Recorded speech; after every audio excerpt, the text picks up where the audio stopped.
Our guest today is Megan Poinski, senior reporter for Food Dive e-newsletter. She's a veteran journalist who's worked with the Washington Post, among other papers. On February 12, she posted a story about a research report on dairy and plant-based beverages. It contains some fascinating, if not startling, insights. Megan, welcome to Dairy Business Update. Thank you so much for having me, Joel. Get started. Why don't you just tell us about the report? Sure. The report came from Mintech, and basically it was looking at the price difference between dairy milk and plant-based milk. Plant-based milk tends to be more expensive, and the report was looking at whether it was justified. It found that because there's a lot more involved with plant-based milk, as it's an emerging area of the beverage, there is a justifiable price increase. They spend more money on packaging, there's more money spent to blend things, there's more R&D involved. But it also found on the other side of that coin that dairy milk is priced much too cheaply.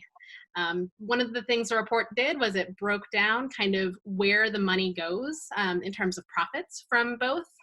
And it found that while a significant part of profits from plant-based milk went into R&D, marketing, and profits for both the retailer and the people who produce it, pretty much all of the profits from dairy milk went back to the production, meaning it pays to produce the milk, but that's it. There's no money left over for anything else.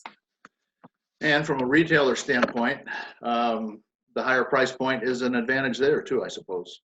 Right. Yeah, the report said that retailers will probably try to keep plant-based milk at the same prices, even as companies scale up and technology moves to make it so it's cheaper to produce. Now, you did write that the Mintech report acknowledges the higher nutritional value for real dairy milk. Yes, yeah, they looked at nutritional value and found that dairy milk surpassed every plant-based milk.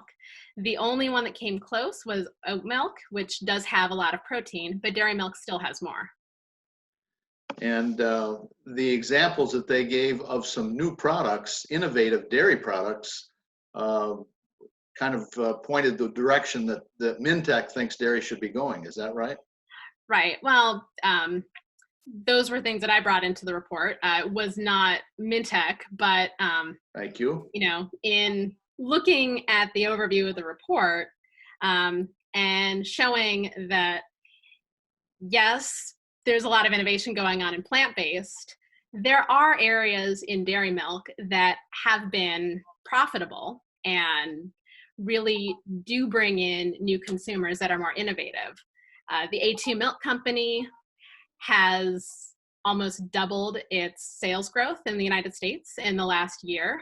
And Fairlife, which is a premium brand owned by Coca-Cola now, always has performed well.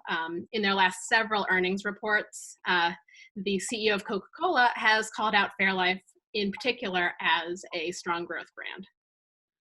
So as we've heard some in the dairy industry say, urging product development and new approach, the challenge, of course, as the Mintech report says, and as you've written, the low margins make that sort of innovation difficult, if you will. Right. Yeah. The way that dairy pricing seems to be somewhat out of sync with the way that current markets are and the way that current consumers look at the market as a whole.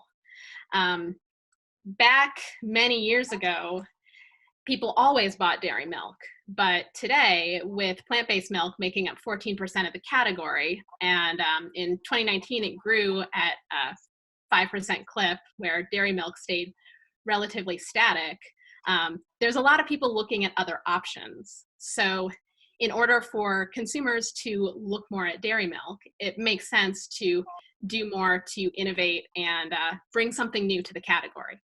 Megan, thanks very much for joining us. Thanks so much for having me. And this is Joel Hastings for Dairy Business Update at dairybusiness.com.